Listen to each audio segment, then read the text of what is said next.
¿Bien? Muy bien. Queridos hermanos, para mí hoy es un día muy particular en varios sentidos. Primeramente, uno se da cuenta que todo instante en la vida es precioso. Y cuando uno comienza a acercarse de alguien, uno no puede hacerlo sin que exista un mediador. Y sabemos que Cristo nos capacita a encontrarnos. Y cuando su sangre está en medio de nosotros, entre ti y entre mí, entonces el milagro se produce, el milagro del amor. Y hoy alabo a Dios por este hecho que pareciera tan sencillo, pero que cambia todo. Todo tiene que ver en nuestra existencia con el amor, con el encuentro, con el toque del amor. Es cuando nos encontramos que algo ocurre. Y es cuando Dios se encuentra con nosotros que algo ocurre. El tema de hoy es un tema que nos lleva hasta el momento del retorno de Cristo Jesús.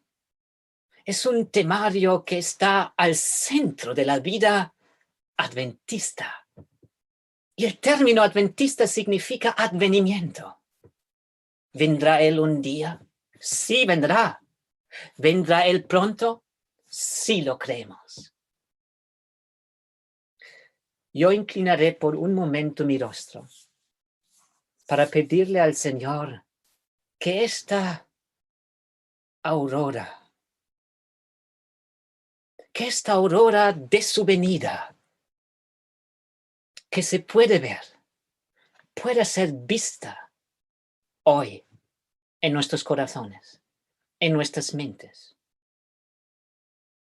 Voy a pedirle al Señor que concretamente nos abra el espacio de nuestra mente a ese hecho.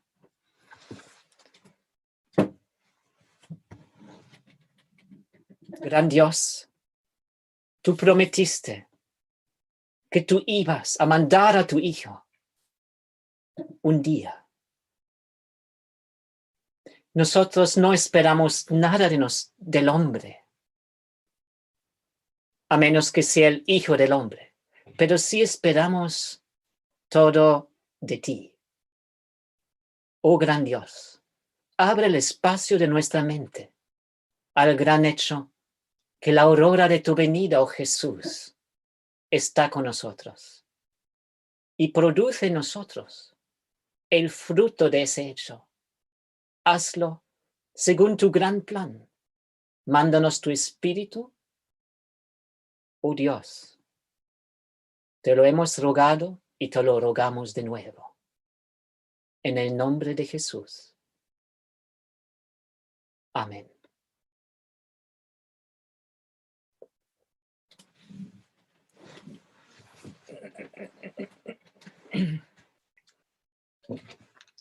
Él vendrá. Él lo prometió. Y lo que Él promete es de una certeza absoluta. El cristianismo tiene una meta. Es el encuentro con Cristo. Y Cristo es el Hijo de Dios. Él vendrá, y cuando Él vendrá, habrá un pueblo, hombres, mujeres, jóvenes, ancianos, que se habrán preparado. Se habrán preparado para ese encuentro. Habrán entendido algo de la gran realidad, del misterio del Evangelio. Que la palabra dice es Cristo en nosotros, la esperanza de la gloria. Que tu reino venga. Es lo que miles y millones de personas están orando cada día. Y se refieren a ese reino de gloria. Pues ahora vivimos por fe, pero entonces le veremos. Y hablar de la aurora de su venida es hablar de luz. Es hablar de una luz que amamos cuando la vemos. ¿Quiénes de ustedes esta mañana vieron la aurora? Para ello, uno tiene que levantarse temprano, ¿no? Y de esa manera, uno comienza a ver la belleza del inicio de un día. Cuando llega el día, hay sol en su plenitud, ¿no? En un momento. Cuando Él regrese,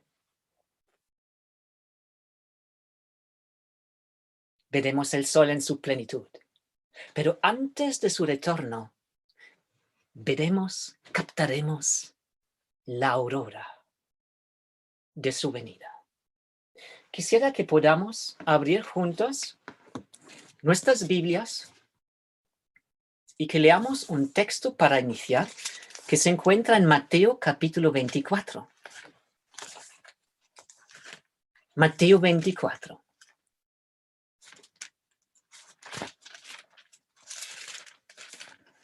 Y leamos juntos desde el versículo 32. Dice el Señor en Mateo 24, 32. De la higuera aprended esta lección. Cuando su rama se enternece y brotan sus hojas, sabéis que el verano se acerca. Así también, cuando veáis todas estas cosas, sabed que está cerca a las puertas. Os aseguro que no pasará esta generación sin que todo esto suceda. El cielo y la tierra pasarán, pero mis palabras nunca pasarán. Sin embargo, nadie sabe la hora, ni aun los ángeles del cielo, sino mi Padre solo. Jesús, Él anuncia un momento en el cual hombres y mujeres sabrán que el Salvador está ante de las puertas. Hoy nosotros hemos entrado en espacios. Algunos hermanos han podido entrar aún en iglesias. Y antes de entrar, se abre una puerta. Y cuando uno se acerca de la puerta,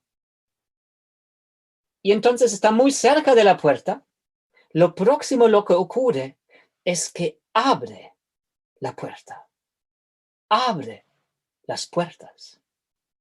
Y Cristo dice, cuando veáis todas estas cosas, sabed que está cerca, que está a las puertas. Es por eso que Él puede decir en el versículo que sigue, os aseguro que no pasará esta generación. Es lógico, se entiende. Cuando mi niño viene y se acerca y oigo su voz y me doy cuenta que se acerca de la casa, está feliz, oigo su voz, se acerca de la puerta y sé que lo próximo que va a ocurrir es que va a abrir la puerta, me va a mirar, me va a ver y va a decir, papá, hola, me va a abrazar.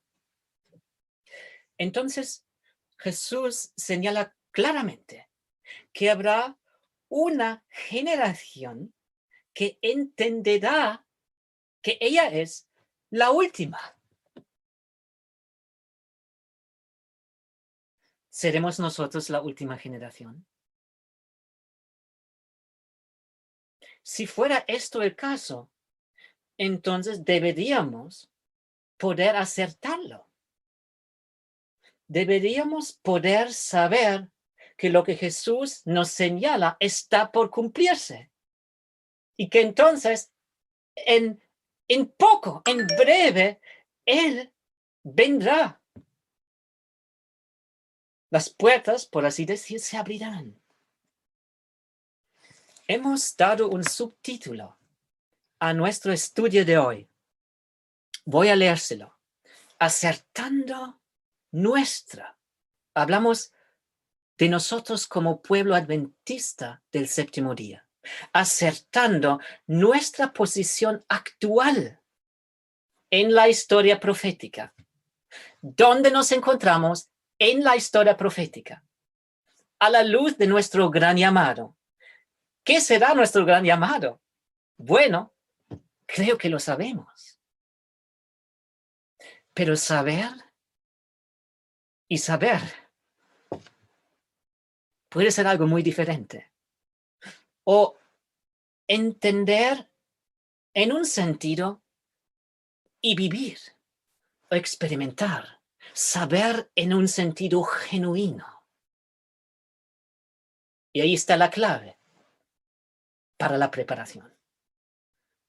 Hermanos, todos nosotros aquí, es decir, aquí en Alemania, ustedes allá en el Perú y otros que están con nosotros y alrededor de la tierra, se están dando cuenta que algo ha cambiado, parece haber cambiado definitivamente a nivel mundial, a nivel global. Y vemos que esto está haciendo algo en la vida de muchos entre nosotros. ¿Debe ser así? Sí. ¿Será que lo que estamos experimentando será una de esas señales de la cercanía del segundo advenimiento? ¿Que puede indicarnos que realmente somos la última generación?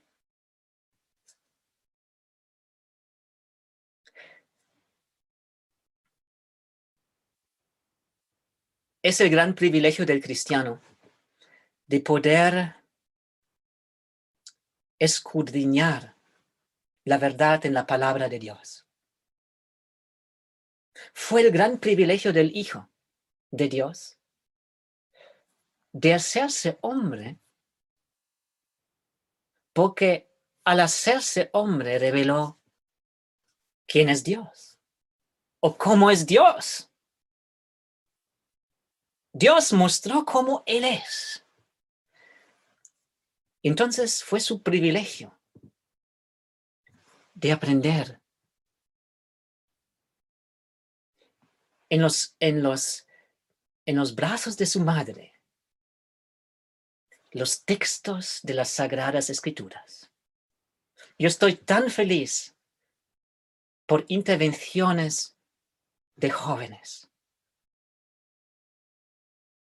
musicalmente, o intentando instruir a los más pequeños para que ellos también puedan prepararse para la venida de Jesucristo.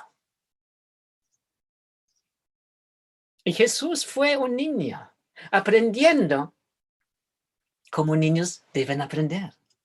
Se hizo un ejemplo. Bueno, amó la Biblia y nos entregó la Biblia. Y Jesús, a través de su vida,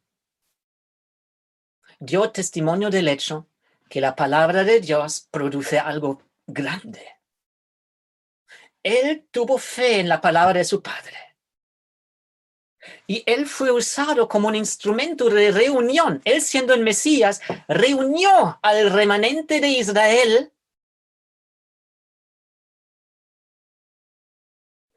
pero lo hizo haciendo a entender que algo había llegado, que un momento culminante ahí estaba. El Mesías había llegado. Y el Mesías amaba a su padre de manera que deseaba que no fueran sus milagros en primer lugar, que llevaran a la gente a creer en él, sino la palabra de su padre, que él mismo ejemplificaba porque le amaba a su papá. Y nos dijo, decid Abba. Nos mostró el nombre de su padre, papá. Hermanos, tenemos un padre. Y ese padre tendrá hijos. Cristo vendrá y habrá un pueblo que se habrá preparado, que habrá escudriñado, entendido, escuchado, oído las palabras del Padre. Y esas palabras habrán efectuado algo profundo en ellos. Es la palabra que trae vida. Es la palabra que nos transforma. Y entonces Daniel, el profeta, vio algo en cuanto a los momentos finales de la historia humana. Y nosotros lo hemos leído, la hermana nos lo leyó al inicio. En Daniel capítulo 12 nos dice allá el versículo 10. Muchos serán limpiados, emblanquecidos y purificados. Los impíos obrarán impíamente, y ninguno de los impíos entenderá, pero los sabios entenderán. Habrá dos grupos, y Dios hizo escribir eso a su profeta Daniel, para que nosotros podamos entender esta experiencia al tenerla nosotros.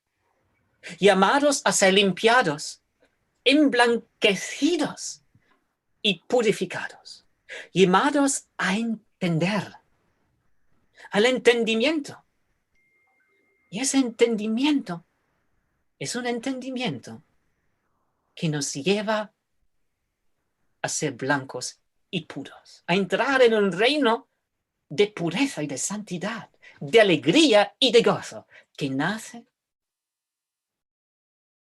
de esa santidad.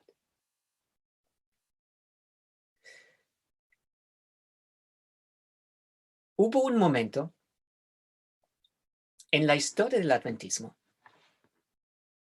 cuando ya una vez hombres y mujeres, jóvenes, ancianos, niños, creían que eran la última generación. Estaban seguros. Ellos veían lo que ellos creían ser la aurora de la venida de Jesús. Ellos escudriñaban la palabra y todo su anhelo diario era de acertar su posición presente en la historia profética, a la luz de su gran llamado, que era demostrar al mundo que Cristo Jesús iba a regresar y que la amistad que el Evangelio nos ofrece es lo más grande y lo único real. Ellos experimentaron en sus vidas lo que significa salir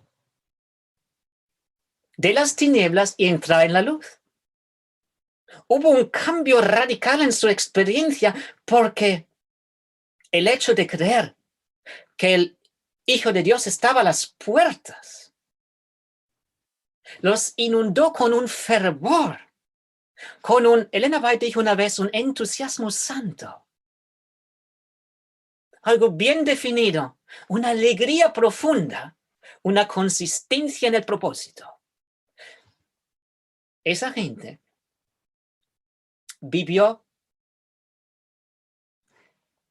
en el siglo XIX.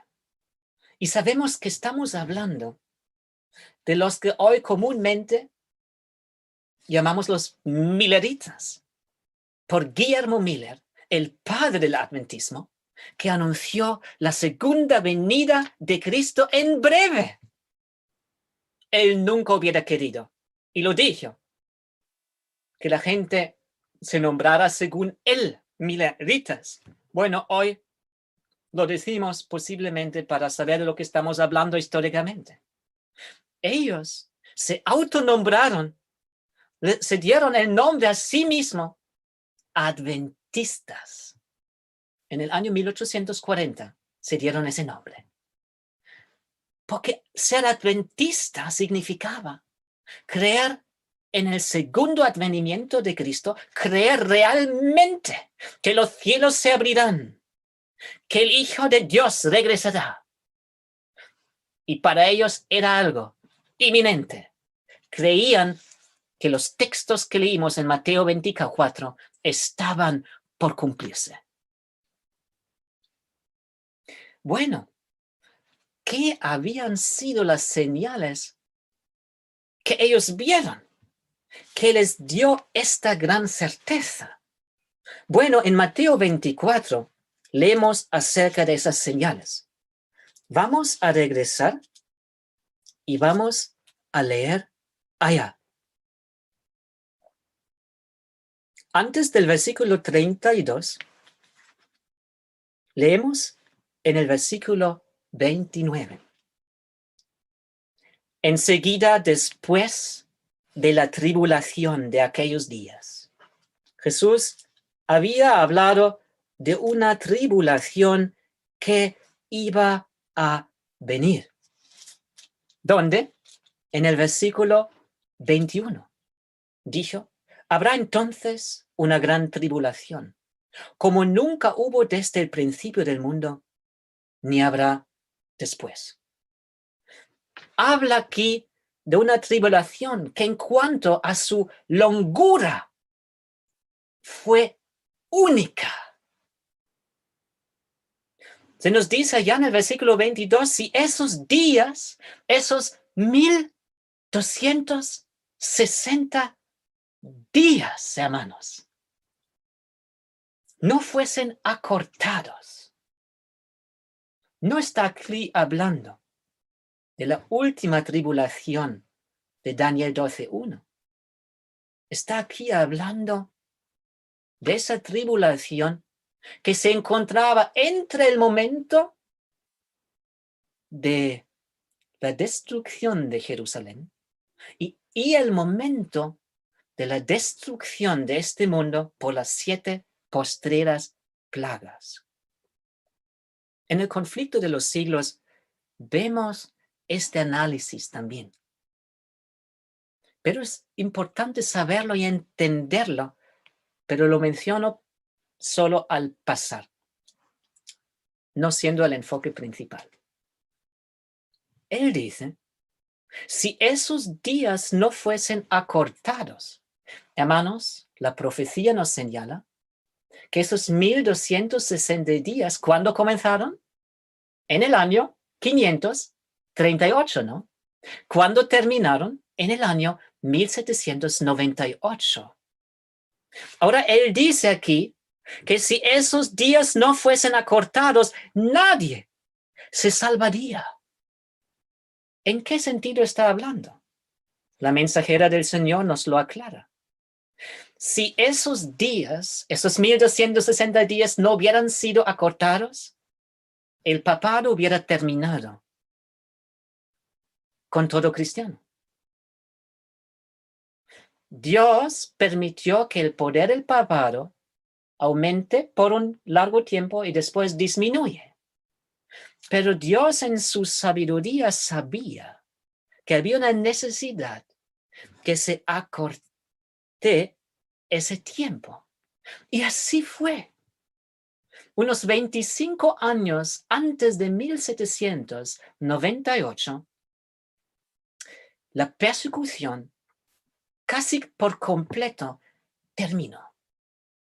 Comenzando con la expulsión de los jesuitas de varios países, el Papa siendo forzado a prohibir el orden de los jesuitas que estaba para dar poder al papado y para llevar a cabo los planes del papado.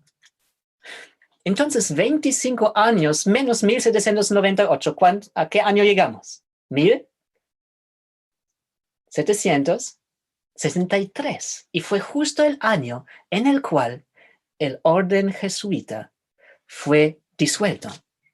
Y ahora, ¿por qué decimos esto? Veamos de nuevo en el versículo 29. Enseguida después de la tribulación de aquellos días. ¿De cuáles días? De los 1260 días. Pero vemos que la tribulación no duró durante todos esos 1260 días, sino, como leímos justo, los días, si esos días no fuesen acortados. Entonces vemos que la tribulación no fue durante todos los 1260 días, sino hasta 1773. Enseguida, dice Jesús, después de la tribulación de aquellos días. Entonces, un poco después de 1773, ¿qué pasó enseguida después? El sol se oscurecerá. ¿Cuándo ocurrió eso? En el año 1780. 7 años después. Nuestro Salvador es muy preciso. Eso fue una señal para los que estudiaban las profecías. Anteriormente, el gran terremoto de Lisboa en 1755 había sido una gran señal de los posteros días para los que escudriñaban, porque Cristo también lo menciona. En Apocalipsis capítulo 6 comienza con ese gran terremoto. Y ese terremoto cambió a Europa. Es un tema muy lindo. Escudriñen en internet y verán que ese terremoto cambió la manera de pensar de todo un continente. Ahora continúa el Señor diciendo, en el versículo 29, la luna no dará su resplandor. Eso ocurrió en el mismo momento que fue el 19 de mayo de 1780. Eso ocurrió en la noche. Entonces leemos, las estrellas caerán del cielo. Eso lo vemos cumplido en 1833. Hoy sería maravilloso de entrar más profundo en ello, pero solo podemos aquí mencionarlo. ¿Vieron esas señales? Habían llegado al año 1833 ya. Y entendían, por la profecía de Daniel 8:14, que Cristo iba a regresar en el año 1843, en el año judío de 1843. Más tarde se dieron cuenta que la venida, como ellos creían, se extendía entrando en el año judío 1844. Pero una señal más les mostró que Cristo estaba ante las puertas. Y esa señal se encuentra en Apocalipsis capítulo 9 en el versículo 15. Sin poder profundizarlo, es algo de gran importancia, muy gran importancia, a punto que en el conflicto de los siglos se explica lo central acerca de esta profecía que se cumplió en sus días. En Apocalipsis 9, versículo 15, y fueron sueltos los 4 ángeles que estaban preparados para la hora, el día, el mes y el año, para matar a la tercera parte de los hombres. Ellos entendieron que aquí se encontraba una profecía de tiempo, usando el principio que un día proféticamente equivale a un año, Llegaron a entender que algo iba a ocurrir después de 391 años y 15 días. Y bueno, entonces llegó ese famoso 11 de agosto del año 1840, anunciado por los mileritas, especialmente por Josías Leach. Ellos creían que en ese día el Imperio Otomano iba a tener que someterse a los imperios del día, que eran imperios poderosos europeos. Así fue. Todos esperaban el fracaso del adventismo en ese día. Pero en ese día, en lugar de un fracaso, hubo un cumplimiento de la profecía. Y es desde ese momento que Elena White dice que el gran movimiento adventista se inició. Guillermo Miller había predicado durante años. Finalmente, un pastor, 2 pastores, 3, 4, 5, unos pastores comenzaron a predicarlo ellos mismos.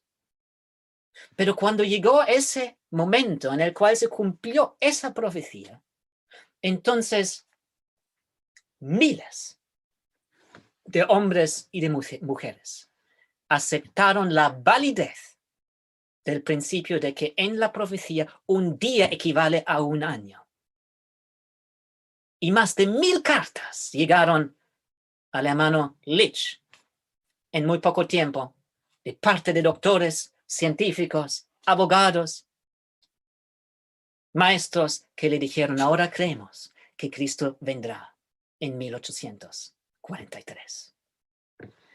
Ellos sabían que estaba antes de las puertas, sabían que eran la última generación. Bueno,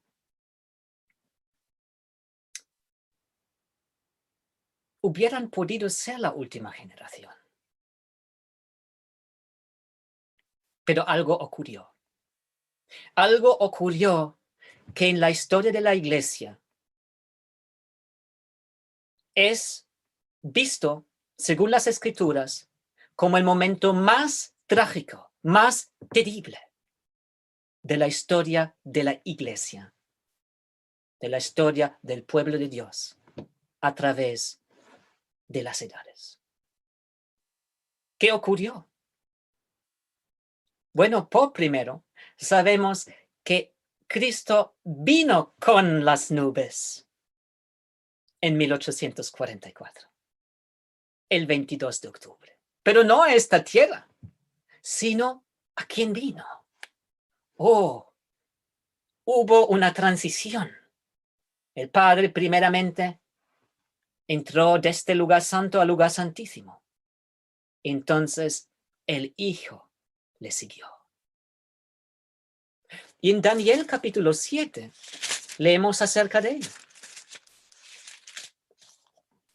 Daniel capítulo 7, el versículo 13 nos dice: seguí mirando en la visión de la noche y vi que con las nubes del cielo venía como un hijo de hombre.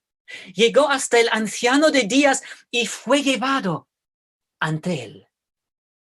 El primer movimiento lo vemos en el versículo 9. Un anciano de muchos días se sentó. Se sentó porque ahora había llegado desde el lugar santo al lugar santísimo. Puestos fueron tronos. En el lugar santo nunca se ponen tronos, pero sí en el lugar santísimo.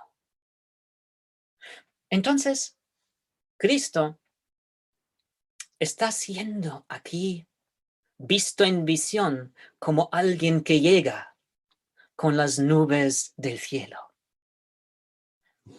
Es muy, muy maravilloso estudiar esto porque los ángeles lo escoltaron y parecía de esa manera. Entonces entró.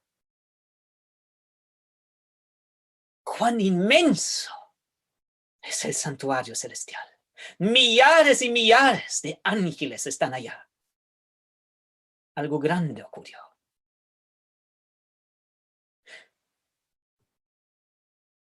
Y el remanente de los mileritas, después del gran chasco del 22 de octubre de 1844, iba a entender y seguirle al Cordero donde se había ido ahora. Ahora había entrado en una última fase de su obra de salvación. Y sus ojos se abrieron a un tercer mensaje, porque todos unidamente habían dado un mensaje angélico y un segundo mensaje angélico, pero no habían dado el tercer mensaje angélico. Y se dieron cuenta que ahora en el tiempo del servicio de su sumo sacerdote en el lugar santísimo de un templo real celestial, el tiempo para dar el tercer mensaje había llegado. El primero fue entregado con gran poder. Desde el 11 de agosto de 1840 hasta el 22 de octubre.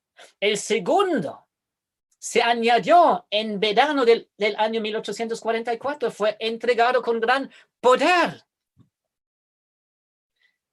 Y cuando el remanente adventista, que iba entonces a volverse en adventistas que iban a guardar el séptimo día, cuando ellos se dieron cuenta de lo que Cristo ahora estaba haciendo, ellos fueron fortalecidos, aunque eran pocos, a finalizar la obra. Pero justo en ese momento, cuando Dios estaba apto, Elena White dice, Dios había extendido su brazo por la segunda vez. Lo hizo en el Éxodo y lo estaba haciendo de nuevo. Y estaba comenzando a entregar la lluvia tardía. Y eso fue a finales del año 1850. Cuando leemos el primer volumen de los testimonios y seguimos los capítulos, nos damos cuenta de lo que estaba ocurriendo. Algo terrible ocurrió. Y caímos por un malentendimiento que no fue aposta, en una tibieza de la cual nos despertamos unos años después, porque en una conferencia general del año 1855, los hermanos responsables entendieron que por dos razones que dieron en el momento, ellos habían perdido ese celo, ese amor, ese poder que habían tenido antemano. Ahora, hermanos, vendrá el día que Zacarías 8:23 se cumplirá. Y nosotros somos candidatos para experimentarlo. Vendrá el día en el cual el entusiasmo sano que fue creado en el corazón de muchísimas personas en el entonces será recreado por un acto creador, por la palabra profética divina en los corazones de los que aman la verdad.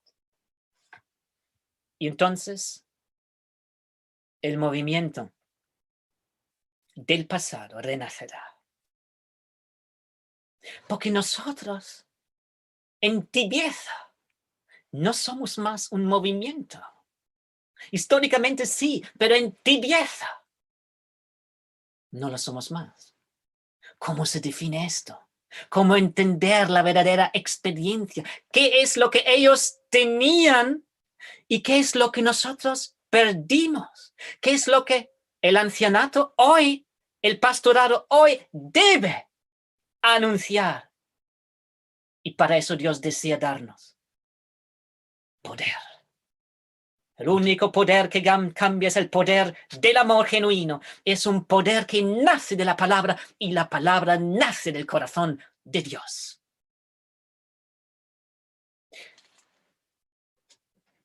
Nosotros somos los candidatos. Y vamos a ver en un instante algo en cuanto a estas señales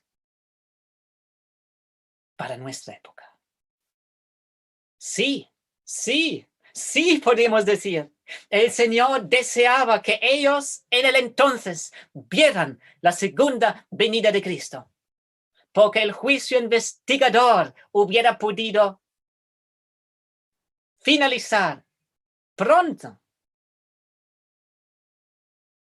pasando por los muertos a los vivos. Pero no estuvimos más dispuestos en esa época.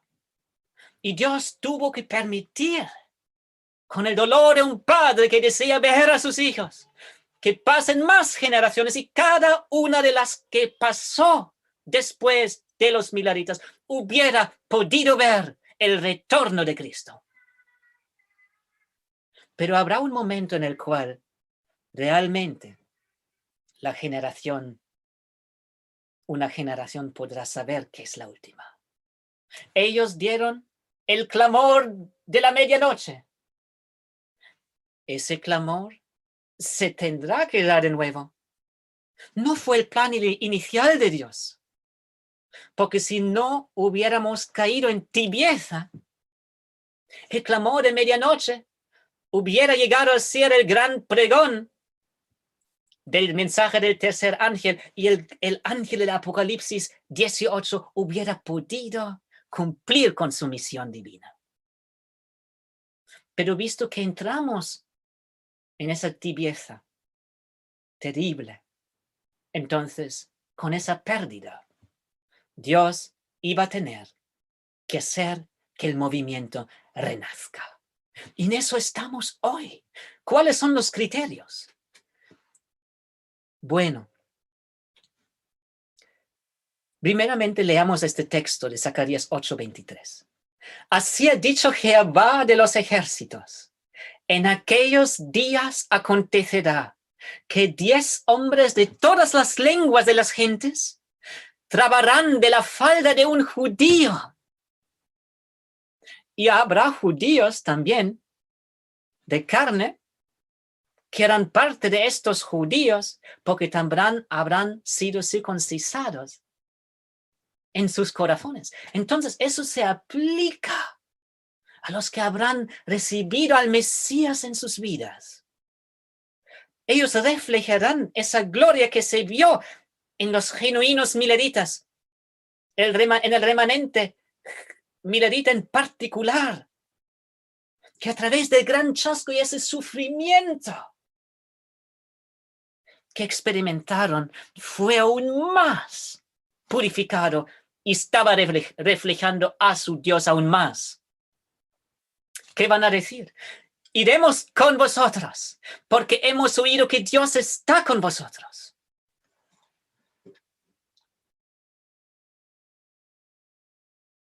Entonces ellos verán a hombres o mujeres atractivos, blancos, puros, purificados, emblanquecidos, hechos limpios.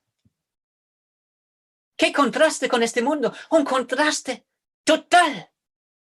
¿Qué tiene que ver la luz con las tinieblas? El compromiso laodicense habrá acabado en la vida de esos representantes de la vida genuina de Dios.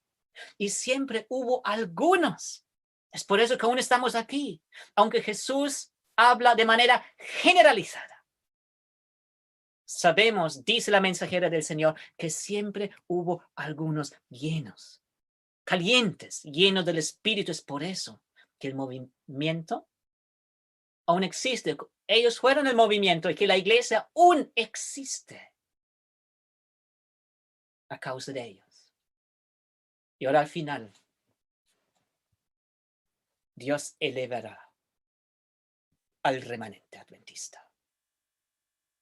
Y lo hará por la palabra profética, porque ella nos lleva a ver dónde está Jesús y lo que Él está haciendo. Nos lleva a entrar con Él en el lugar santísimo. ¿No es esto lo que los mileritas fieles al final experimentaron? ¿No habían dado el mensaje del primer y del segundo ángel hasta el 22 de octubre de 1844? ¿No estaban esos dos mensajes para prepararles a entrar en el lugar santísimo, donde entonces el tercer mensaje iba a ser dado? Y si hoy nos hemos vuelto tibios y aún estamos aquí, ¿significará esto? Y sí lo tiene que significar, que el poder del primer mensaje angélico, que es una experiencia, también dice la mensajera del Señor, y en primer lugar. Y también el mensaje del segundo ángel, que también incluye una experiencia genuina, tendrán que ser restaurados a nuestras mentes para que entonces nuestro destino sea los portadores del tercer ángel pueda ser cumplido en solemnidad, en alegría, en consistencia y poder. Hermanos, el mundo nos está esperando. Cristo nos está esperando.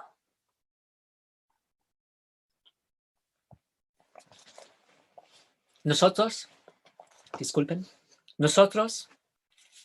le estaremos posiblemente esperando a Él, pero Él nos ha estado esperando hace muchísimo tiempo. Ahora veamos un punto. A través de las edades, Dios se sirvió de alguien para todas las grandes reformas o reformaciones. Reforma se dice en español. Desde la época de Daniel. Le usó a Daniel. Cristo anunció el evangelio basado sobre las profecías de Daniel. Los grandes reformadores anunciaron el evangelio basándose sobre las profecías de Daniel. Lutero, cuando él entendió quién era Jesús y cuando entonces elevó a Cristo, la separación completa con el papado no lo hubiera logrado, a menos que el libro de Daniel le hubiera expuesto quién era el papado, que era el anticristo. Entonces, al experimentar a Cristo, entendió que era el anticristo y dio los dos mensajes. Y no se puede separar. Y cuando el reformador de Escocia, Juan Knox, dio delante de la reina escocesa un mensaje sobre Daniel 7, la reforma en Escocia comenzó. Pero en la época de Guillermo Miller, ya habían pasado algunos cientos de años más. Y la verdad presente ahora no era más Daniel 7, aspectos de Daniel 7 sí. Esos aspectos de Daniel 7 y Daniel 8, que se basa sobre Daniel 9. En la época de los apóstoles, Jesús, él proclamaba el evangelio basándose sobre Daniel 9. Los reformadores hablaron muy particularmente de Daniel 7, de una parte de ese capítulo. Y el movimiento adventista se basó sobre Daniel 8. Fue el profeta Daniel que fue usado por Dios para las grandes reformas. Y será así al fin del tiempo. ¿Se acuerdan de que la Biblia nos da un principio de que toda verdad se basa sobre por lo menos dos testigos? Vemos que Daniel fue usado varias veces, muchas veces cuando uno estudia eso, para causar las grandes reformas desde su época. El libro de Daniel es tan poderoso. nos muestra la sucesión de los imperios, nos muestra dónde nos encontramos en la actualidad. Lo hizo para todos los cristianos a través del tiempo, sabían dónde se encontraban. Y nosotros también podemos acertar el momento dado nuestro hoy. Ahora, visto el tiempo ya avanzado, no vamos a poder entrar muy profundamente en estas cosas maravillosas, pero miren lo siguiente. El imperio romano, cruel como era, tuvo que deshacerse de 3 enemigos antes de que pueda gobernar poderosamente. Leemos esto en Daniel capítulo 8, en el versículo 9. Dice ahí, de uno de ellos salió un cuerno pequeño que creció mucho hacia el sur, hacia la tierra hermosa y hacia el este. Interesante, en esta Biblia que tengo aquí, falta el este. Nunca he visto esto. Yo manejo normalmente la King James inglesa y la alemana. No entiendo por qué aquí no está, pero está. 3 poderes. Y entonces gobernó por un tiempo. Dice Daniel 11:24. 3 enemigos tuvieron que ser derrumbados. Entonces dice Daniel 11:24 al final.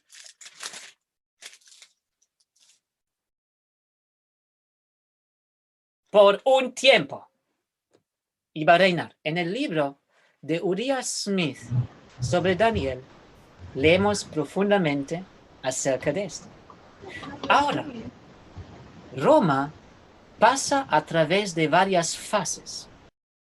Después de la Roma imperial, ¿hubo quién? La Roma papal medieval.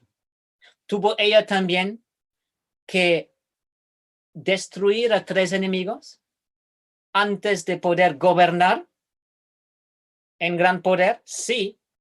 En Daniel 7 lo leemos. Daniel 7:24. Los 10 cuernos significan que de aquel reino se levantarán 10 reyes. Tras ellos se levantará otro que será diferente de los primeros y derribará a 3 de ellos. Sabemos que fueron los hérulos, los vándalos y los ostrogodos. Y cuando el tercer fue derrumbado, ¿a qué año llegamos? 538. Y entonces manejó Roma papal por 1260 años, a lo que era la Europa de esa época y otras partes del mundo.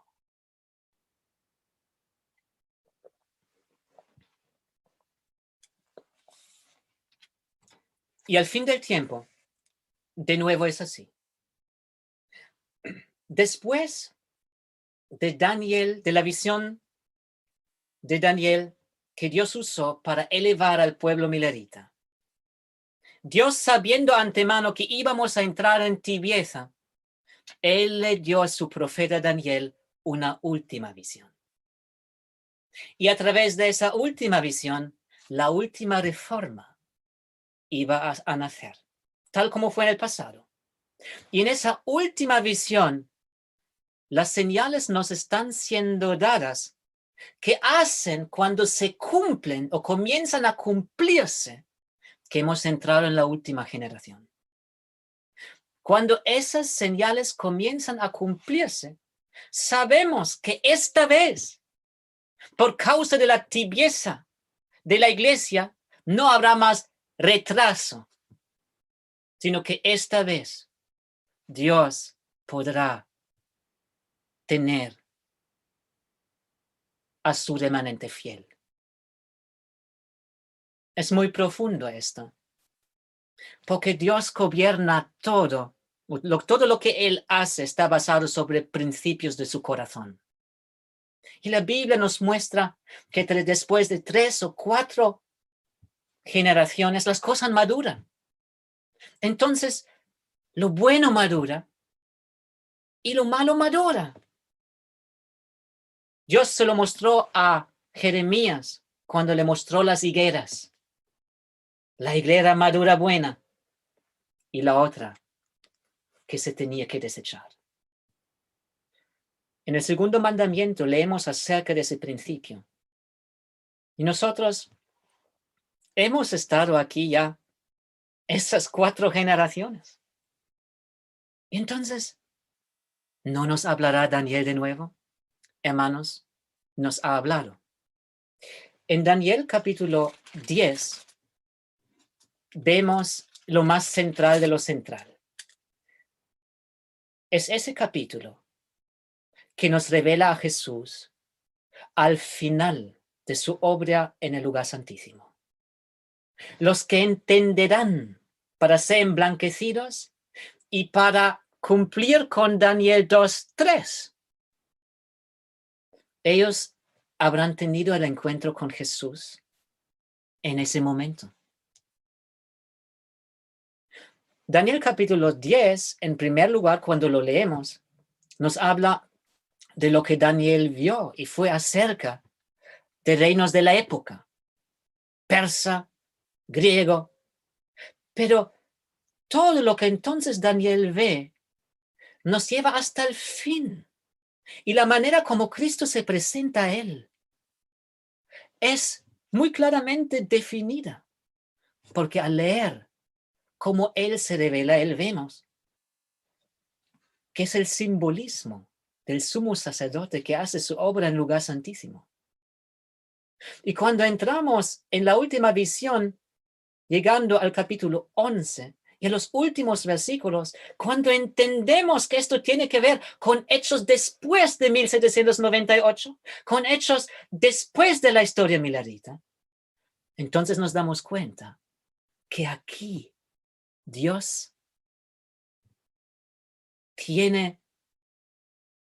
desea decir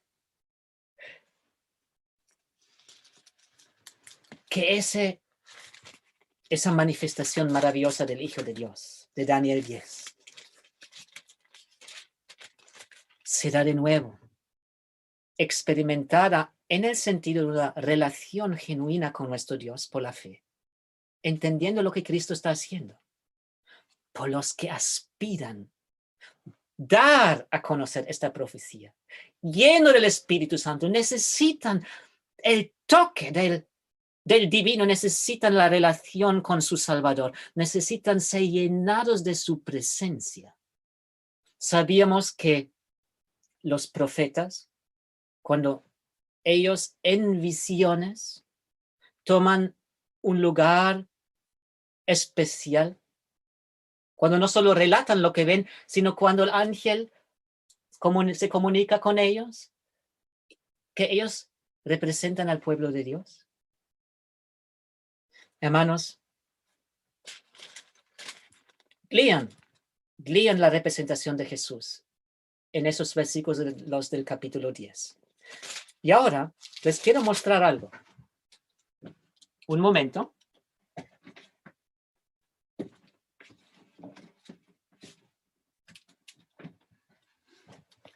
¿Quién de ustedes se imagina lo que es esto? Bueno, es una piedra, ¿no?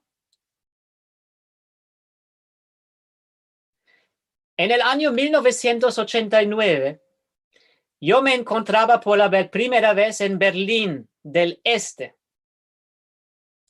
Existía aún esa división en Alemania entre la parte del oeste y la parte socialista del este.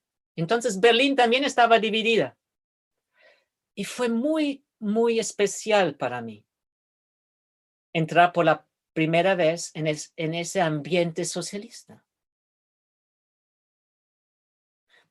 Me acuerdo que allá sobre esa gran plaza de Alejandro había un señor con el cual comenzamos mis amigos y yo a hablar. Él estaba muy triste, no veía esperanza de que el socialismo iba a terminar.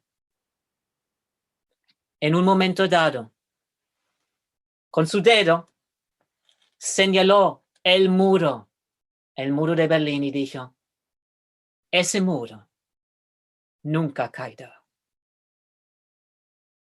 2 semanas después, cayó. Aquí tenemos una parte mínima de ese muro. Y aunque la caída del muro de Berlín solo esté implícito en Daniel 11:40, es el símbolo del acontecimiento del cual leemos allá. El derrumbamiento, la caída de la Unión Soviética. Hermanos, hace un año exactamente, hoy o ayer, por la primera vez después de 30 años, algunos de ustedes se van a acordar. ¿Quiénes se acuerdan que estudiamos el libro de Daniel durante un trimestre? Y entonces, justo en esta semana, justo hoy o ayer, la semana era cuando estudiamos Daniel 11. Y por la primera vez, oficialmente, después de 30 años, reconocimos en la escuela sabática que Daniel 11:40 nos habla de la caída del ateísmo. Veo la hora y no abarcaremos estudiar esto profundamente, tanto quisiera, hermanos. Pero tomen de nuevo esa escuela sabática. Cuando yo leí eso, alabé a mi Dios y dije, oh, gran Dios, estoy tan feliz. Porque si esto fuera el caso, y muchos lo vieron, ya casi en el entonces, ya antemano hubo pastores o laicos adventistas ya desde el año 50. Bueno, en el año 50 no existía aún el muro de Berlín, pero sí existía la Unión Soviética y hubo evangelistas un evangelista australiano entendió en los años 50 ya que Daniel 11:40 nos hablaba de la caída de la Unión Soviética. ¿No parece lógico? Si los Estados Unidos deben ser la última potencia que da el poder de nuevo al papado, un poder que se extenderá a través de todo el mundo, entonces esa partición del mundo en dos debía acabar. Y acabó el 9 de noviembre de 1989. Y el 25 de diciembre de 1991 siguió la caída de la Unión Soviética. Leamos por un momento Daniel 11:40. Pero en el tiempo del fin, 5 veces se usa esta terminología en el libro de Daniel. El tiempo del fin es definido en el conflicto de los siglos como 1798. En el tiempo del fin, el rey del sur. ¿Quién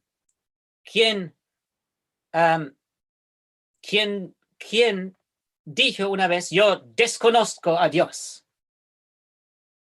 ¿No fue el faraón de Egipto? ¿Qué dice Elena White en el gran conflicto acerca de esto? Eso es ateísmo.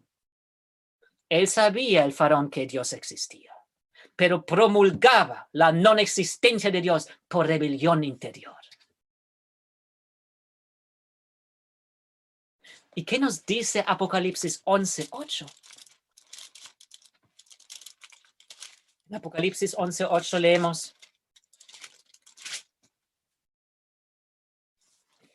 sus cadáveres, los cadáveres de los 2 testigos, el Antiguo y el Nuevo Testamento, quedarán en la plaza de la gran ciudad que simbólicamente se llama Sodoma y Egipto, que está al sur. Está en el sur de Israel, Egipto, que está en el norte de Israel, Siria, Babilonia. ¿Nos habla el Apocalipsis de una Babilonia simbólica?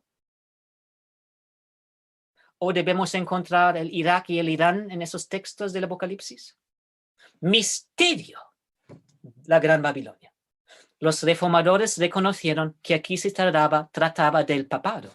Entonces, simbólicamente, Egipto y Sodoma, Elena White explica fielmente, siguiendo los principios de interpretación bíblicos en el conflicto de los siglos, que aquí se trata de una única nación, Francia. Entonces, en el tiempo del fin, justo en 1798, el rey del sur, que lleva en él las características del Egipto antiguo ateo, ¿qué hizo? Contenderá con él. ¿Con quién? Con el rey del norte, y sabemos todos que él es el papado. ¿Y cuándo recibió el papado la herida mortal? En 1798. Aquí lo tenemos. La palabra contenderá con él, en el hebreo, es una palabra que nos habla de los cuernos de un animal que entonces tocan al otro. Una herida mortal. Y ahora vemos que tal la Roma imperial, que tuvo que deshacerse de 3 enemigos antes de gobernar por un tiempo, lo que fueron 360 años, porque un tiempo, un año, 360 días, 360 años. Desde el año 31 antes de Cristo hasta el año 330 después de Cristo, cuando el sede de la capital fue transferido de Roma a Constantinopla. Exactamente por 360 años desde Roma gobernaron los Césares. Lo leemos muy bien detallado esto en el libro de Uriah Smith. Entonces, en la Edad Media, el papado tuvo que deshacerse de 3 enemigos. Y entonces pudo gobernar por 1260 años. Y aquí vemos en Daniel 11, desde el versículo 40, que el papado tendrá que deshacerse de 3 enemigos antes de gobernar de nuevo al mundo. El primer enemigo es aquí el rey del sur. Pues en la segunda parte del texto se nos dice, y el rey del norte se levantará contra él, contra el rey del sur, como una tempestad, con carros y gente de a caballo y muchas naves. Entrará en las tierras, inundará y pasará. Francia fue únicamente una nación, ¿no?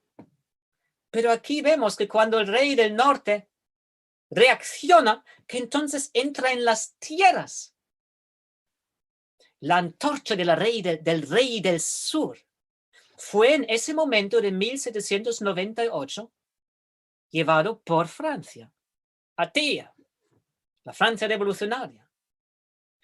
Pero ella en el año 1800 se deshizo de su ateísmo constitucional.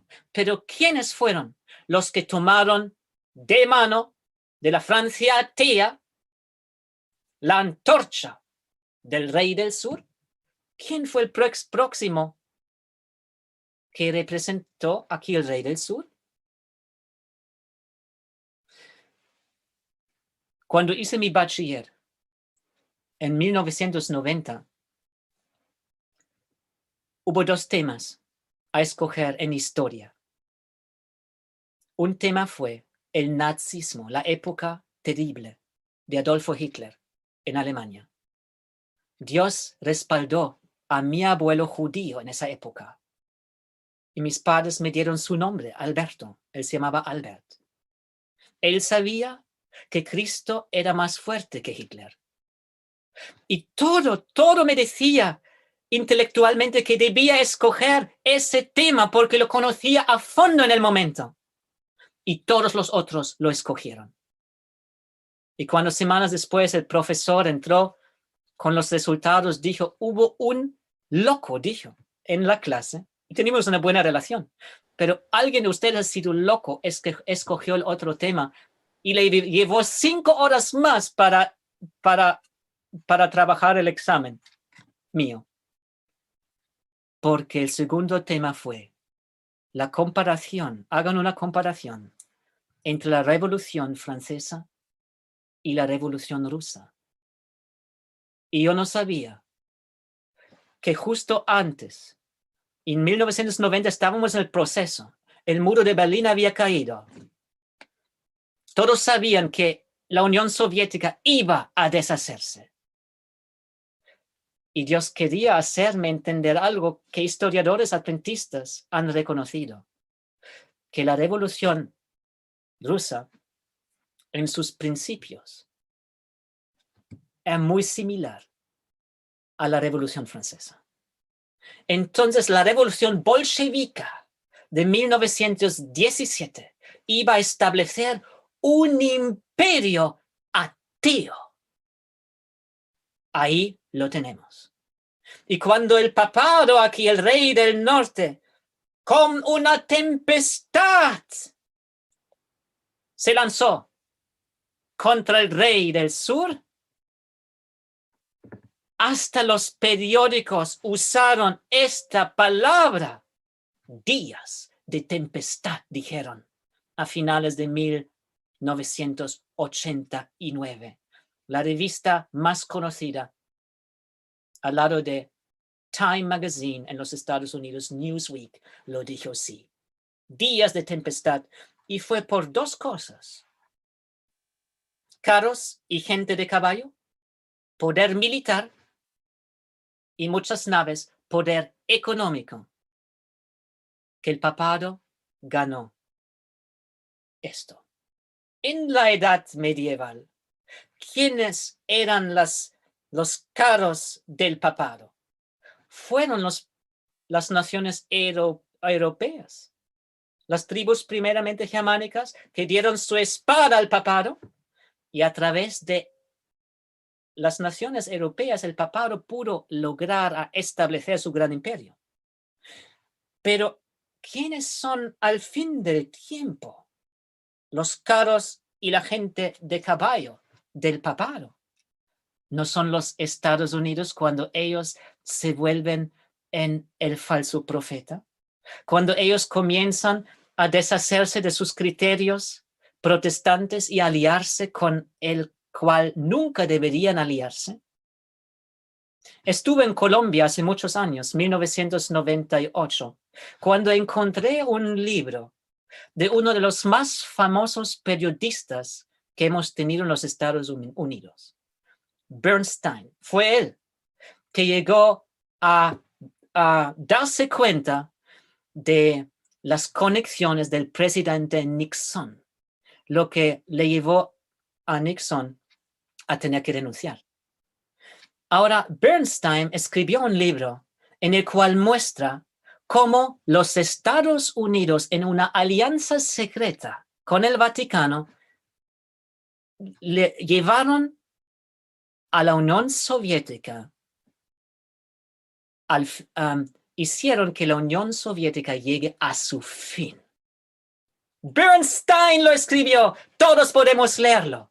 Y vemos que desde el año 1981, la CIA de los Estados Unidos, la agencia secreta, semanalmente estaban con las agencias del Vaticano para ver cómo destrozar a ese enemigo ateo.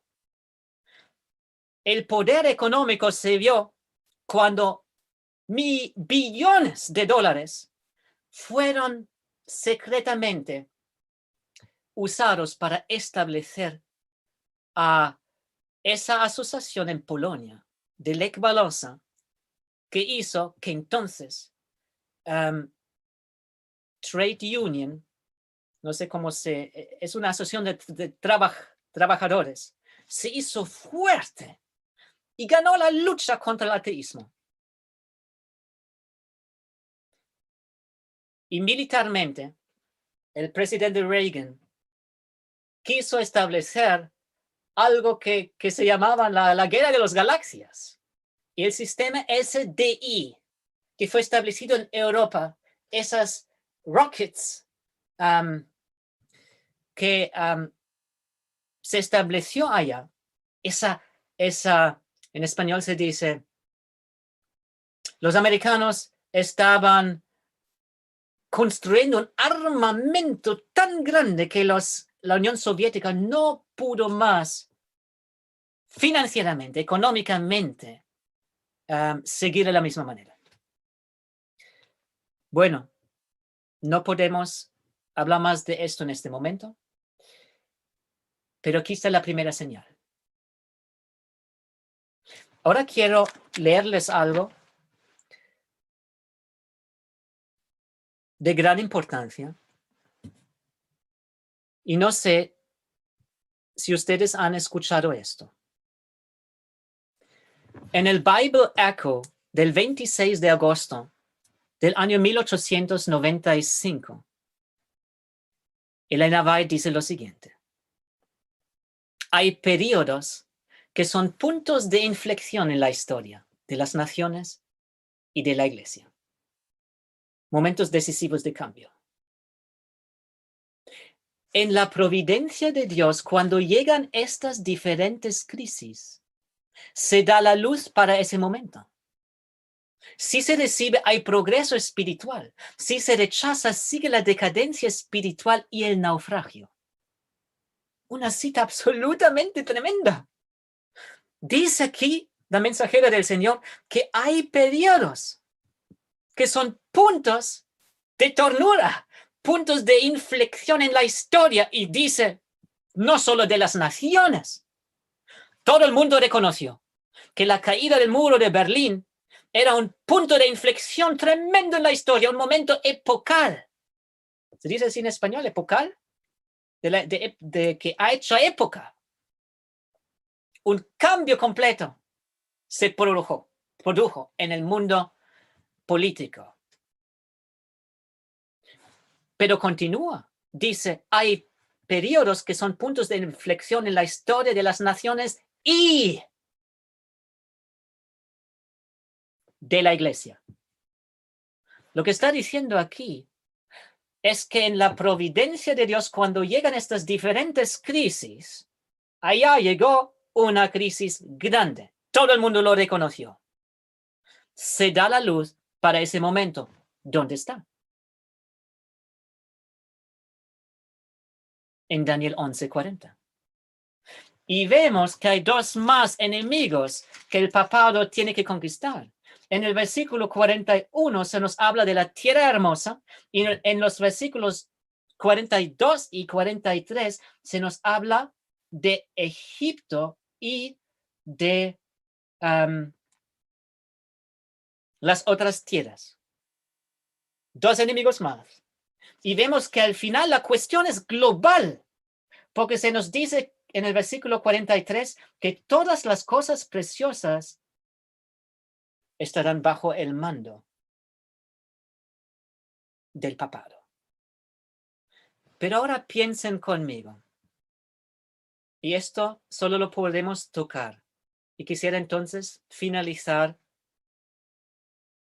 en algo muy, muy bello. Pero piensen conmigo, ustedes, no es necesario que dé la respuesta en realidad. Cada vez que he hecho esta pregunta, en Europa, en Latinoamérica, siempre las respuestas han sido las mismas. Siempre. Entonces, imagínense, Dios es tan bueno, nos ha entregado el espíritu de profecía para que a través de sentencias como esta, aunque no entendamos nada aún de la profecía, podamos entender casi todo en un sentido. Porque dice, hay periodos que son puntos de inflexión en la historia de las naciones y de la iglesia. Dime, en los últimos 30 años, ¿cuántos puntos de inflexión en la historia de las naciones hemos tenido? ¿Cuántos se encuentran? ¿Se puede responder? ¿Alguien puede responder o no sé? Bueno, la caída de la Unión Soviética. ¿Quiénes hubieran sabido para ellos mismos que eso fue un cambio tremendo para todo el mundo? Me imagino que muchos, ¿no?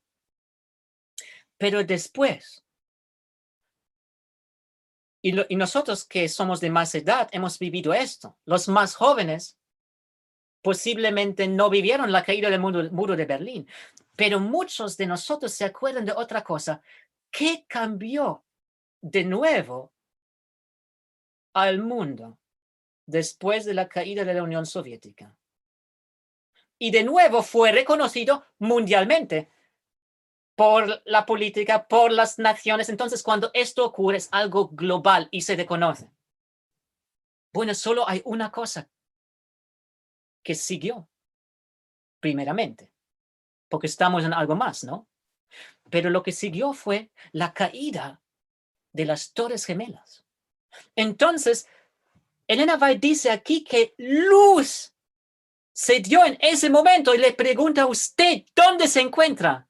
No voy a dar la respuesta, no tenemos el tiempo, pero se encuentra en la Biblia. Y lo maravilloso es que Elena White recibió, ¿se acuerdan? ¿Quién lo leyó? Una visión en la cual vio cómo esas torres de Nueva York iban a caer.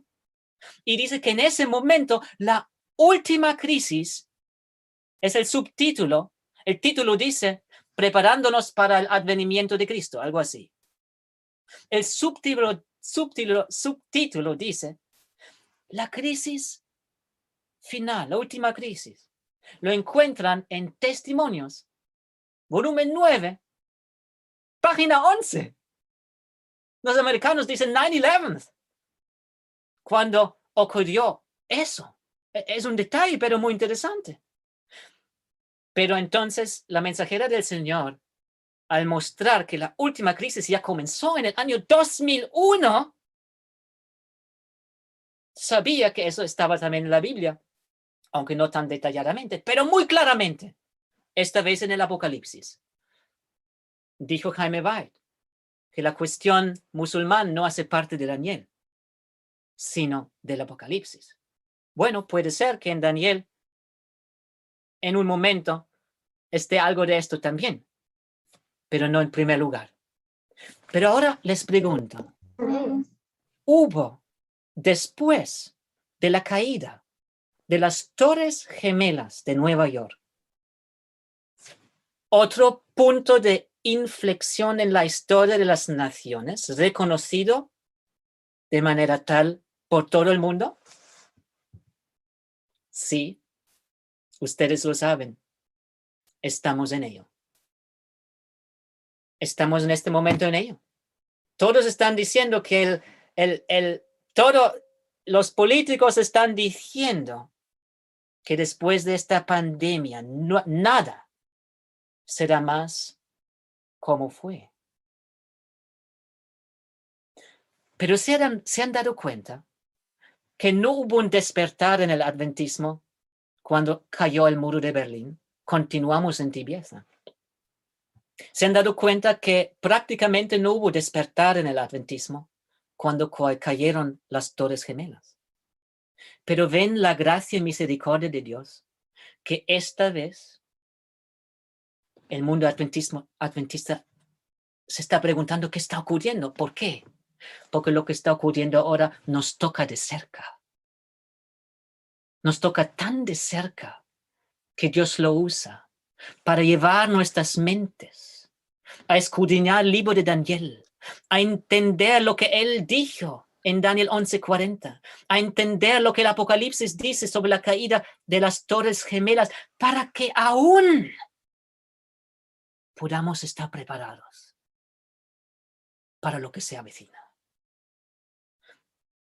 Y lo dejo con esto y finalizo con un punto que quiero desarrollar brevemente. Hermanos, cuando ustedes han leído Daniel 7 o cualquier capítulo de Daniel, ¿qué vieron? ¿Qué vieron? ¿Vieron a Jesús? La aurora de su venida. Para los mileritas, la cosa estaba clara.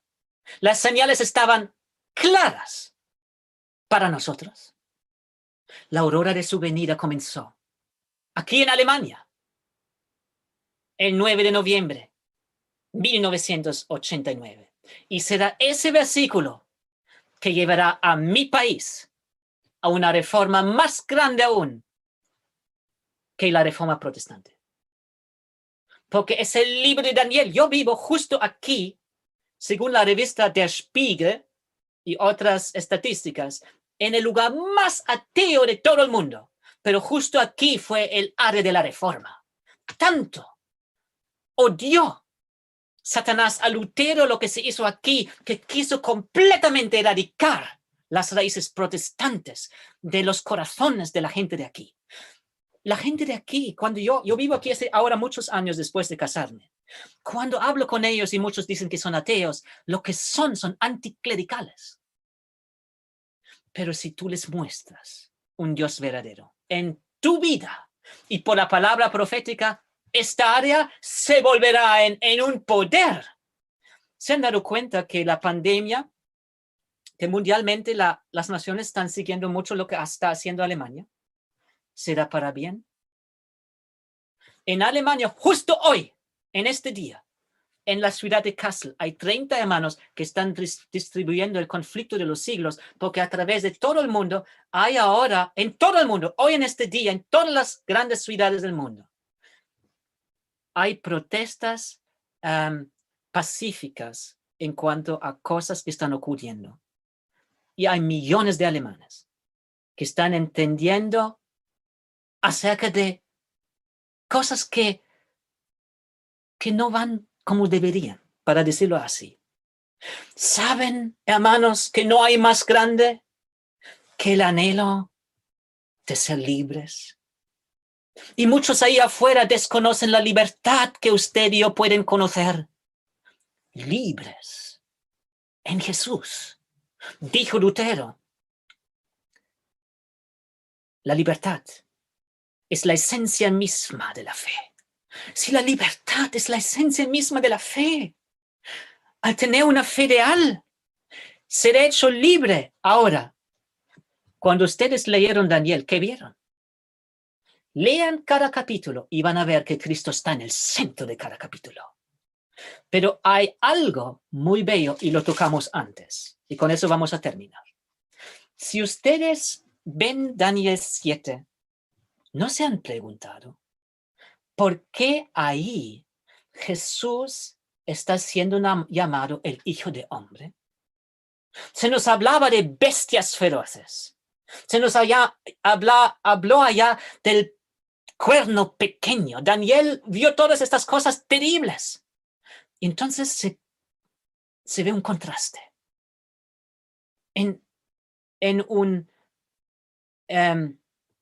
Y se trata de un juicio. Y ahí viene alguien que se acerca de un padre que le ama. Y es lo que tú necesitas. Acercarte de un padre que te ama.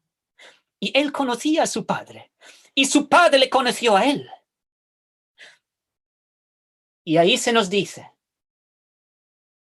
seguí mirando en la visión de la noche y vi que con las nubes del cielo venía como un hijo de hombre. ¿Por qué? Hijo de hombre. Aquí estamos hablando del juicio investigador que fue iniciado a finales de 1844. ¿Por qué no hijo de Dios? ¿Se han preguntado esto? ¿Sabían que de todos los títulos que Cristo usó cuando estaba en la tierra para él mismo, fue este el título que más aplicó a su propia persona? 42 veces. 42 veces. Y todos los religiosos de la época y todo el pueblo sabía que este personaje celestial luminoso de Daniel 7 era el Mesías. Entonces, este carpintero decía que él era idéntico a este personaje luminoso.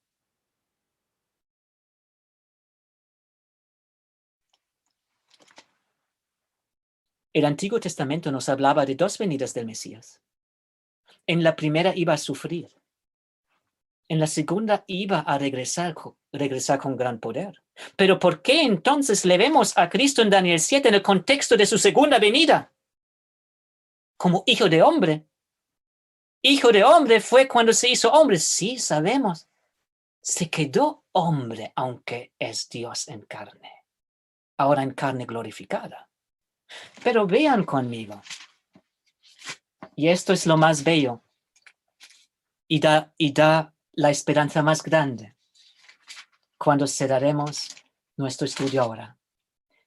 En Juan capítulo 5, leemos en el versículo 22. Además, amo además, el Padre a nadie juzga, sino que confió todo el juicio al Hijo, a su Hijo, al Hijo de Dios. ¿Por qué? Versículo 26, 7. Además, de nuevo, además, le dio autoridad de hacer juicio porque es el Hijo de hombre. Los religiosos de la época hubieran podido entender. Él se identificaba con ese personaje de Daniel 7.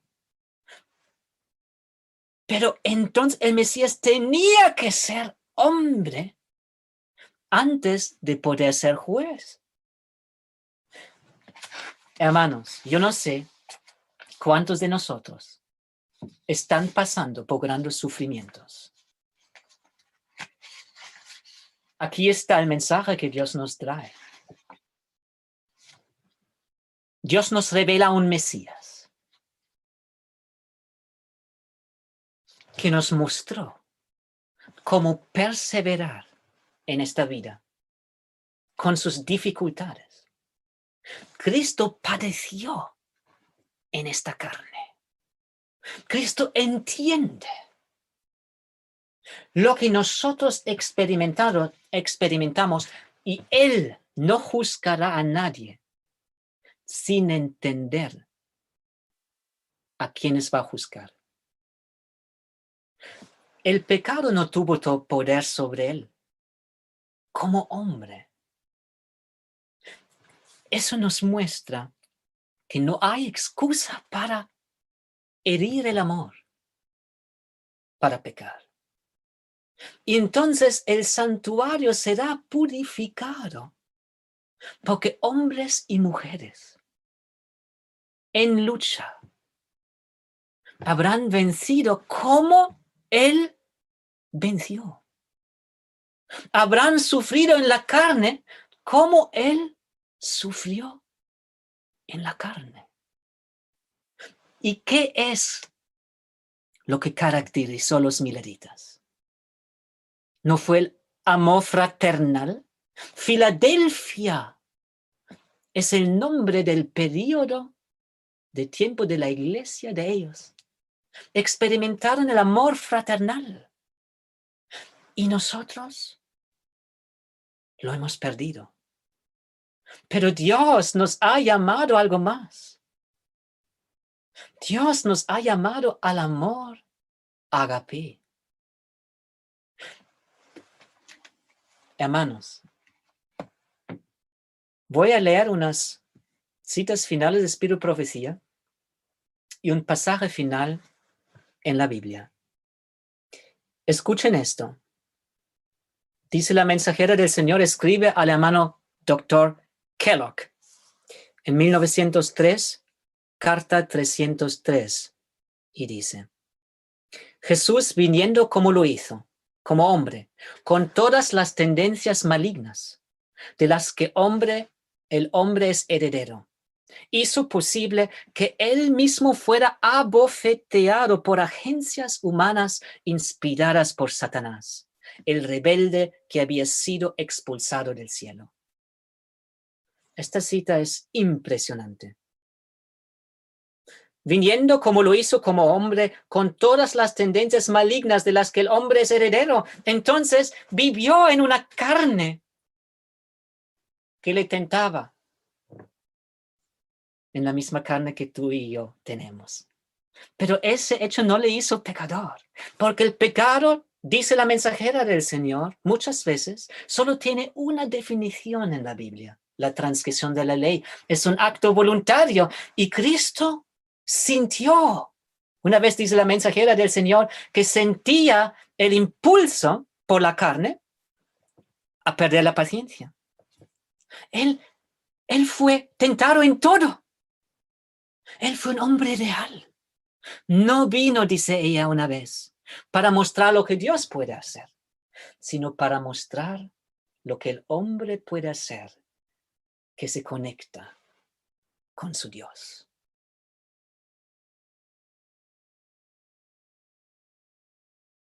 Dice, en el deseado de todas las gentes, Satanás había señalado el pecado de Adán como prueba de que la ley de Dios era injusta y no podía ser obedecida. En nuestra humanidad, Cristo debía redimir el fracaso de Adán. Pero cuando Adán fue atacado por el tentador, ninguno de los efectos del pecado estaba sobre él. Estaba en la fuerza de la virilidad perfecta, poseyendo el pleno vigor de la mente y el cuerpo. Estaba rodeado de las glorias del Edén y estaba en comunión diaria con los seres celestiales. No fue así con Jesús. Cuando entró en el desierto para enfrentarse a Satanás, durante 4000 años, la raza humana, la raza había disminuido en fuerza física, en poder mental y en valor moral. Y Cristo vino y Cristo tomó sobre sí las debilidades de la humanidad degenerada. Solo así pudo rescatar al hombre de las más bajas profundidades de su degradación. Y finalmente, en el deseado de todas las gentes, la historia de Belén es un tema inagotable. En ella se esconde la profundidad de las riquezas, tanto de la sabiduría como del conocimiento de Dios.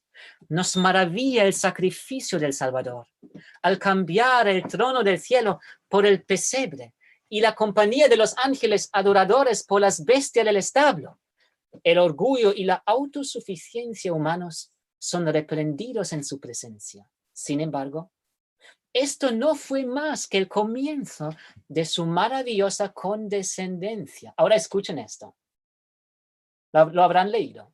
Habría sido una humillación casi infinita para el Hijo de Dios tomar la naturaleza del hombre, incluso cuando Adán estaba en su inocencia en el Edén. Pero Jesús aceptó la humanidad cuando la raza había sido debilitada por 4000 años de pecado. Como todo hijo de Adán, aceptó los resultados del funcionamiento de la gran ley de la herencia. La historia de sus antepasados terrenales muestra cuáles fueron estos resultados.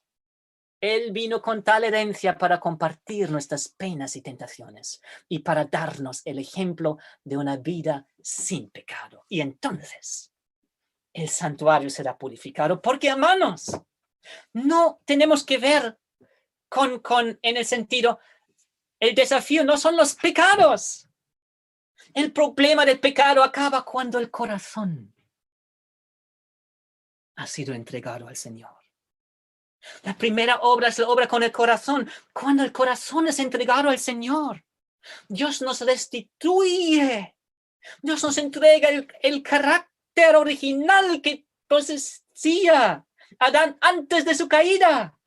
Una voluntad santificada. Somos hechos hombres espirituales. Hermanos, terminamos entonces con el texto señalado en 2 de Pedro capítulo 1. Lo leo con gran temor y temblor. 2 de Pedro capítulo 1. Leemos desde el versículo 5. 4. Por ese medio nos más promesas, para que por ellas las palabras de Dios lleguemos a participar de la naturaleza divina. Cuando nacemos de nuevo nos reconecta el Señor con sí mismo. Entonces somos los hombres completos que Dios deseaba, solo aún en una carne que nos tienta. Jesús era un hombre espiritual. en una carne que llevaba y poseía todas las tendencias malignas que experimentamos en nuestra carne. Y si nosotros nacemos de nuevo, es porque recibimos su vida, una mente crucificada en esta carne que nos tienta, ¿entiendes? ¿Entiendes? Y entonces, Jesús está cerca de ti. Recibes al crucificado por la fe. Crucifica tu mente. Miren esto. Para que por ellas lleguemos a participar de la naturaleza divina y nos libremos de la corrupción que está en el mundo por causa de los malos deseos. Aquí se nos habla de deseos en términos de decisiones. Por esa razón, poned la mayor diligencia a agregar a vuestra fe, aquí se nos habla de una fe genuina, salvífica, virtud. A la virtud, conocimiento, al conocimiento, dominio propio, al dominio propio, paciencia, a la paciencia, piedad, a la piedad, amor fraternal. ¿Saben qué palabra se encuentra aquí en el griego? Filadelfia. Ahí está la experiencia de los miladitas. Pero hay algo más. Ellos estaban llamados a entrar al lugar santísimo para finalizar una tercera misión. Iban a ver más luz, iban a ser purificados más profundamente. Entonces, si ellos desde 1840 hasta 1844 experimentaron lo que la Biblia dice fue la característica de amor fraternal, ¿qué sigue? ¿Qué sigue aquí? Leámoslo. Fraternal y al afecto fraternal, amor, agape. Ellos fueron el movimiento fraternal, Filadelfia. La Odisea está llamado a ser el movimiento agape, siguiéndolos a ellos, finalizando el llamado que Dios les dio en un mensaje. Ahora escuchen, versículo 8. Porque si estas virtudes están en vosotros y abundan, no os dejarán ociosos ni sin fruto en el conocimiento de nuestro. El que carece de ellas es corto de vista y ¿qué? Ciego. Entonces, en lugar de haber entrado en la experiencia agape, al caer en la tibieza, nosotros comenzamos a carecer de todo esto, de toda la experiencia genuina de fe y de virtud. El que carece de ellas es corto de vista y ciego, y ha olvidado que ha sido purificado de sus antiguos pecados. Cristo nos dice que como iglesia, membresía, pastorado, ancianado, estamos en esa, pero no lo sabemos. Pero no hay excusa porque nos habla el testigo fiel. Es fiel y un fiel testigo para salvar almas, dice Salomón. Hermanos, entonces, el versículo 10.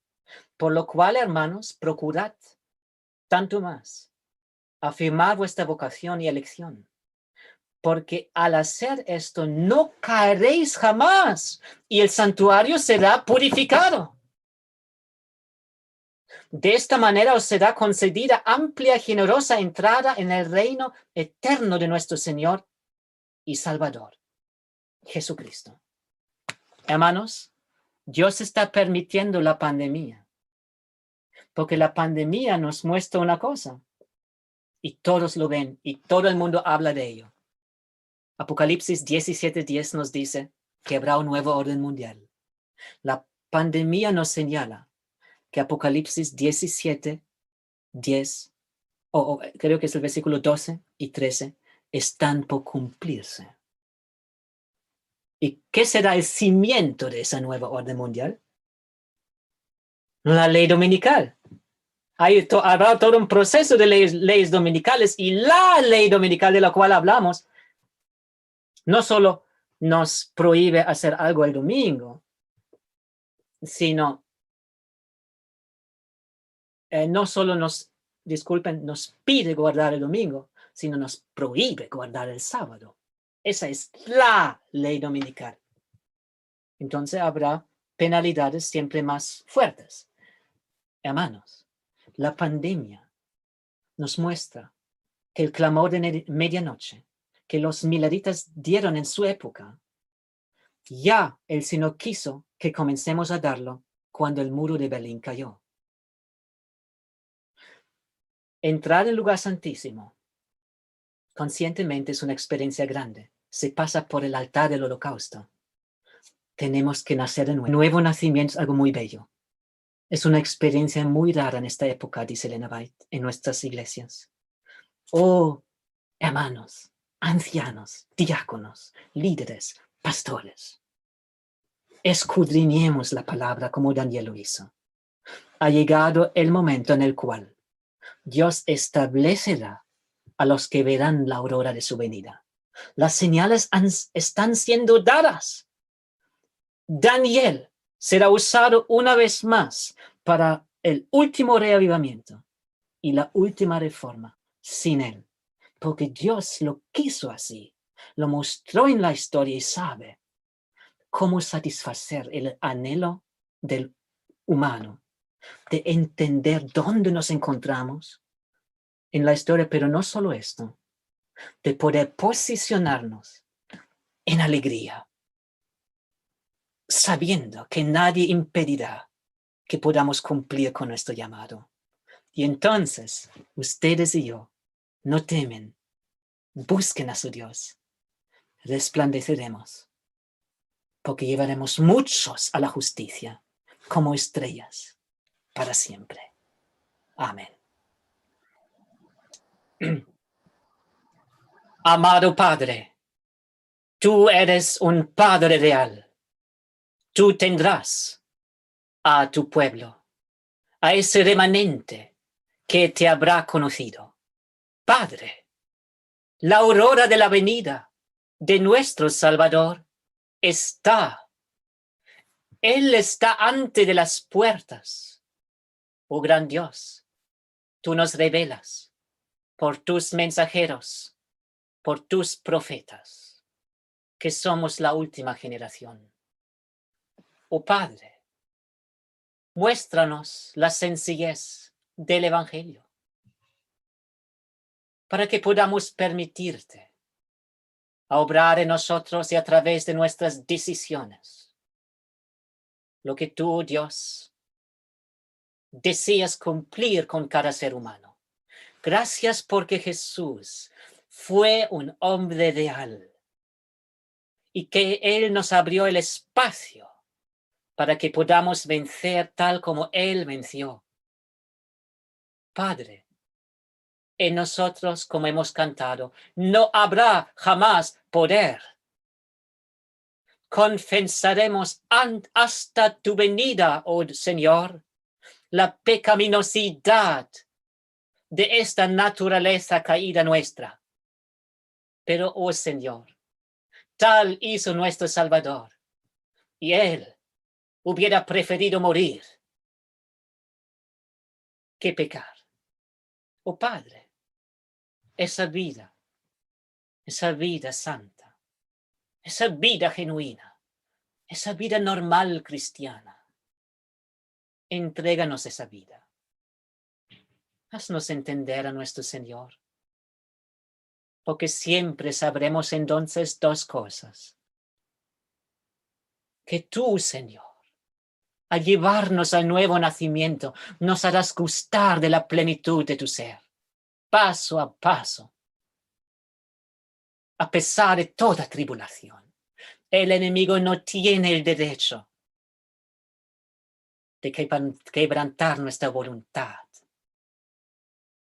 Pero también sabremos, oh Padre, y es esto lo que nos dará el logro de andar contigo sin caída, que si cayéramos, una mano misericordiosa iba instantáneamente a ser extendida para levantarnos de nuevo. Padre, gracias por mis hermanos. Gracias por posicionarnos en la historia profética. Gracias por recordarnos de nuestro gran llamado. Y gracias por abrazarnos personalmente y proclamar tu paternidad sobre cada uno de nosotros. Te alabamos y te entregamos nuestro corazón. Quédate con tu iglesia alrededor de la tierra y en Lima. Y que Lima pueda ver tu gloria. En el nombre de Jesús. Amén.